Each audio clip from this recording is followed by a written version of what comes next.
લેક્ચરમાં આપણે vehicle maintenance and garage practice સબ્જેક્ટમાં chapter number 3 maintenance and overhauling of vehicles different system જેમાં આપણે આજે ચર્ચા કરવા જઈ રહ્યા છીએ સસ્પેન્શન સિસ્ટમની અંદર ખામીઓ જે અલગ અલગ પ્રકારની આવતી હોય છે, અલગ અલગ પ્રકારની ટ્રબલ જે આવતી હોય છે, તો તેના વિશે. તો સૌથી પહેલા ટ્રબલની અંદર જોઈએ પુઅર રાઇડ જે છે તે આપણને નબળું મળતું હોય તો કારણ જોઈએ undamped motion vehicle keeps oscillation. હવે વ્હીકલ જ્યારે ઓસિલેશન એની ડેમ્પિંગ મોશન જે છે તેનું અનડેમ્પિંગ મોશન થતી હોય વ્હીકલના ઓસિલેશનને કારણમાં હવે અંદર જોઈએ shock absorber oil leakage and damping loss. Shock એબ્સોર્બરની અંદર ઓઇલ જે છે તે લીક થતું હોય કેમ કે આપણે ફ્લુઇડ ટાઈપનો જે શોક એબ્સોર્બર ઉપયોગ કરવામાં આવ્યો હોય તો આ પ્રકારનું કારણ જે છે તે આપણને ધ્યાને આવતું હોય છે. તો તેની પરિણામે ડેમ્પિંગ ઇફેક્ટ આપણને મળવી જોઈએ તે પૂરતા પ્રમાણમાં મળતી નથી.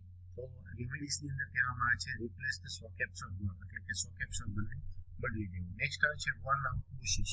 બુશિસ જે છે તે ઘસાઈ ગયા હોય તો રિપ્લેસ ધ બુશિસ, એટલે કે બુશને બદલી દેવાના. નેક્સ્ટ જોઈએ બમ્પી રાઇડ.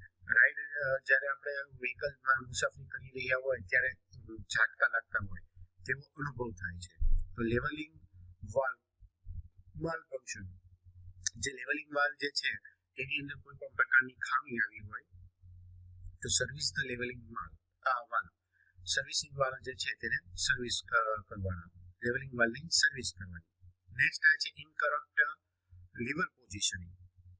લીવરનું પોઝિશનિંગ જે છે તે યોગ્ય રીતે કરવામાં આવેલ ન હોય અથવા તો અયોગ્ય રીતે હોય તો કરેક્ટ ધ લીવર પોઝિશન, લીવરને યોગ્ય પોઝિશન ઉપર સેટ કરવાનું. નેક્સ્ટ આવે છે incorrect air spring static height. Air સ્પ્રિંગની સ્ટેટિક હાઇટ જે છે તે પૂરતી ના હોય તો correct air spring static height, air સ્પ્રિંગની સ્ટેટિક હાઇટ યોગ્ય રીતે સેટ કરવાની. પછી જોઈએ વાઇબ્રેશન ઉપર. તો શોક એબ્સોર્બર ફેલિયર, શોક એબ્સોર્બર્સ જે છે તે ફેલ થયા હોય તો રિપ્લેસ ધ શોક એબ્સોર્બરને બદલી દેવા. વર્ન આઉટ બુશિસ, બુશિસ જે છે તે ઘસાઈ ગયા હોય તો રિપ્લેસ ધ બુશિસ, એટલે કે બુશિસને બદલી દેવાના. નેક્સ્ટ જોઈએ નોઇસ. સસ્પેન્શનની અંદરથી અવાજ આવતો હોય. લૂઝ ધ બોલ્ટ, એટલે કે સસ્પેન્શનની અંદર જે તે કમ્પોનન્ટ આપણે લગાડીએ જે પ્રકારનું સસ્પેન્શન હોય તો તેના માઉન્ટિંગ માટેના બોલ્ટ જે છે તે લૂઝ પડી ગયા હોય. રીટોર્ક ધ બોલ્ટ, એટલે યોગ્ય ટોર્ક રેન્જનો ઉપયોગ કરી અને બોલ્ટને ટાઈટ કરવાના. વર્ન આઉટ બુશિસ, બુશિસ જે છે તે ઘસાઈ ગયા હોય તો રિપ્લેસ ધ બુશિસ, એટલે કે બુશને બદલાવી દેવાના. નેક્સ્ટ ટ્રબલ છે vehicle tilt to one side, એટલે કે વ્હીકલ જે છે જે વાહન જે છે તે એક તરફ ઝુકાવ ધરાવતો હોય અથવા તો જ્યારે વાહન જતું હોય ત્યારે એક તરફ નમેલું હોય તેવું લાગે. Air spring static height difference between left hand and write hand side. જે ડાબી અને જમણી તરફ જે એર સ્પ્રિંગ લગાડવામાં આવી છે તો તેની સ્ટેટિક હાઇટ જે છે તે અલગ અલગ હોય અથવા તો બંને વચ્ચે ડિફરન્સ માલુમ પડે. તો check for the air leak in the clamp plate, piston, pneumatic fitting and arrest.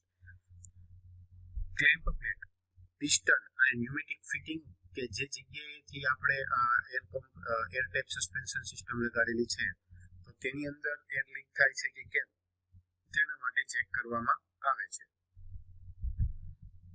Next trouble છે વ્હીકલ સેગિંગ. તો તેની અંદર જે અનઇવન લોડ, જે લોડ જે છે તે અપૂરતો હોય અથવા તો અયોગ્ય રીતે હોય, લોડ અથવા તો યોગ્ય રીતે લોડિંગ કરવામાં આવેલું ના હોય તો લોડ વ્હીકલ ઇવનલી, એટલે યોગ્ય રીતે વ્હીકલમાં લોડ કરવાનો. પછી આવે છે ઓવરલોડ. વ્હીકલની લિમિટ કરતા વધારે પ્રમાણમાં લોડ દાખલ કરેલો હોય અથવા તો અંદર ભરેલું હોય. Load vehicle within its recommended capacity, વ્હીકલની જેટલી કેપેસિટી છે તેને ધ્યાનમાં લઈ વ્હીકલનું લોડિંગ કરવાનું. નેક્સ્ટ આવે છે ઇનકરેક્ટ ટાયર ઇન્ફ્લેશન. ટાયરની અંદર પૂરતા પ્રમાણમાં હવા છે તે ભરવામાં આવેલી ના હોય અથવા તો પૂરતી ના હોય. Check and correct tyre inflation. હવાનું પ્રમાણ ચેક કરવાનું અને જરૂર પ્રમાણમાં તેના જે ઇન્ફ્લેશન જે છે પૂરતા પ્રમાણમાં એર જે છે તે ભરવાની. Suspension or leaf spring lost is tensile strength. Leaf spring જે છે તે પોતાની ટેન્સાઇલ સ્ટ્રેન્થ ગુમાવી બેઠેલું હોય. રિપ્લેસ ધ લિપ સ્પ્રિંગ, એટલે કે લિપ સ્પ્રિંગને બદલાવી દેવાની. નેક્સ્ટ જોઈએ એક્સેસિવ સ્વે ઓર ટર્ન. વ્હીકલ જે છે તે વધારે પડતું ટર્ન થતું હોય તો વીક ઓર સેગિંગ સસ્પેન્શન જે છે તે નબળું પડી ગયું હોય તો સેગિંગ થતું હોય. Check and correct the cause, કારણ જે છે તેને ફાઇન્ડ આઉટ કરવાનું અને તેને દૂર કરવાનું, આ જે ખામી છે તેને દૂર કરવાની. કેસ્ટર ઇનકરેક્ટ, કેસ્ટર એંગલ જે છે તે ખોટો હોય. કરેક્ટ ધ કેસ્ટર એંગલને યોગ્ય રીતે સેટ કરવાનું. નેક્સ્ટ આવે છે ડિફેક્ટિવ શોક એબ્સોર્બર ખામી વાળો હોય. રિપ્લેસ ધ શોક એબ્સોર્બર બદલી દેવાનો.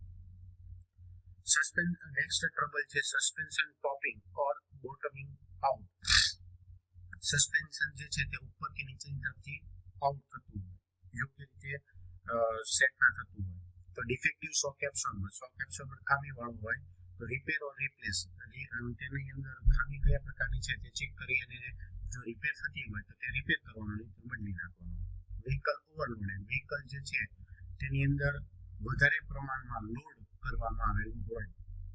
Load vehicle with it's recommended capacity, જે કેપેસિટી વ્હીકલની છે તો તેના ધ્યાને લઈ અને વ્હીકલની અંદર લોડિંગ કરવાનું. નેક્સ્ટ આવે છે leaf spring breakage, leaf spring તૂટી જાય. ઓવરલોડ વ્હીકલ એની લોડિંગ કન્ડિશન કરતા વધારે કરેલું હોય. Load vehicle within its recommended capacity, એની યોગ્ય કેપેસિટી પ્રમાણે વ્હીકલની અંદર લોડિંગ કરવાનું. લેક ઓફ લુબ્રિકેશન, લીફ સ્પ્રિંગનું લુબ્રિકેશન જે છે તે ઘટી ગયું હોય તો પણ આવું થાય છે. Lubricate regularly as per the maintenance schedule, એટલે કે મેન્ટેનન્સ શેડ્યુલને ધ્યાનમાં લઈ લીફ સ્પ્રિંગનું સમયાંતરે લુબ્રિકેશન કરવાનું. તો આ રીતે અલગ અલગ પ્રકારની ખામીઓ જે છે તે આપણે સસ્પેન્શન સિસ્ટમની અંદર માલુમ જ્યારે આવતી હોય છે તો તેના માટે કઈ રીતે સર્વિસિંગ કરવાની હોય છે તો તેના માટેની પ્રક્રિયા હાથ ધરવામાં આવતી હોય.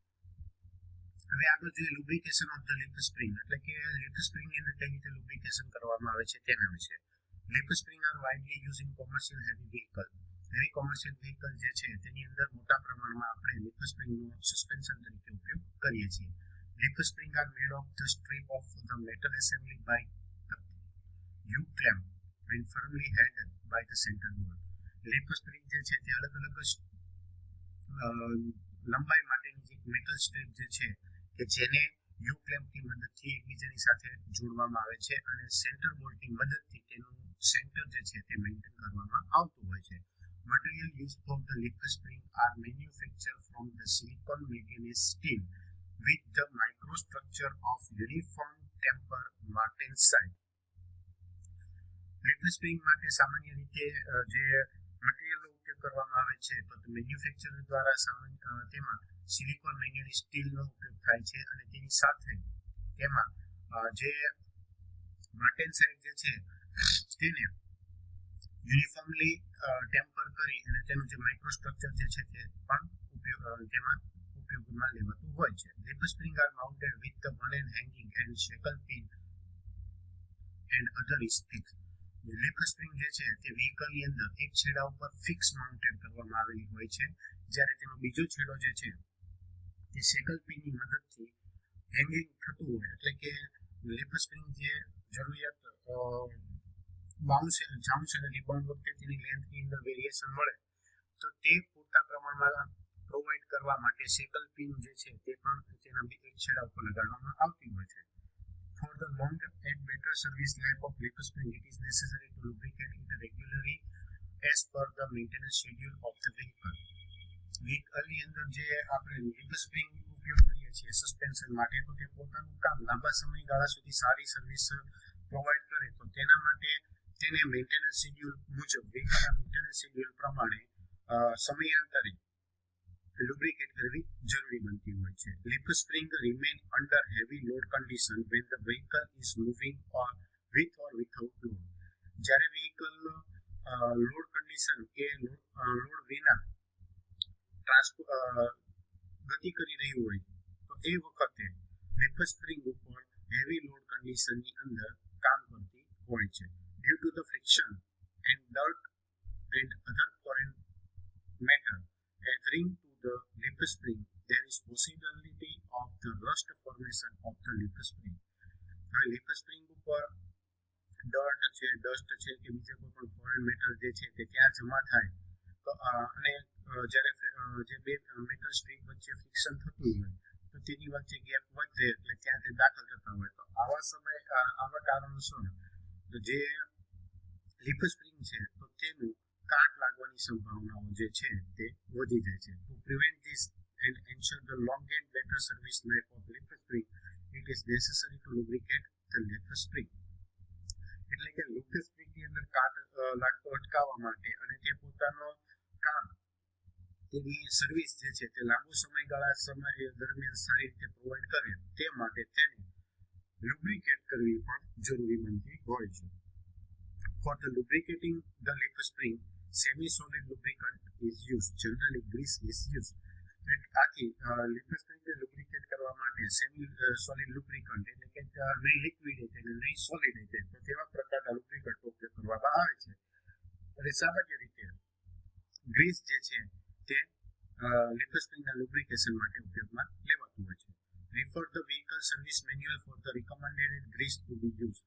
આ માટે આપણે જે તે વ્હીકલના જે મેન્યુફેક્ચરર છે તો તેના દ્વારા નિર્ધારિત કરવામાં આવેલા ગ્રેડનું ગ્રીસ જે છે તે લ્યુબ્રિકેશન માટે ઉપયોગમાં લઈ શકાય છે. Along with the leaf spring also shackle, pin, U-bolt, mounting pair are lubricated. હવે જ્યારે આપણે લીફ સ્પ્રિંગને લુબ્રિકેટ કરી રહ્યા હોઈએ છીએ તો તેની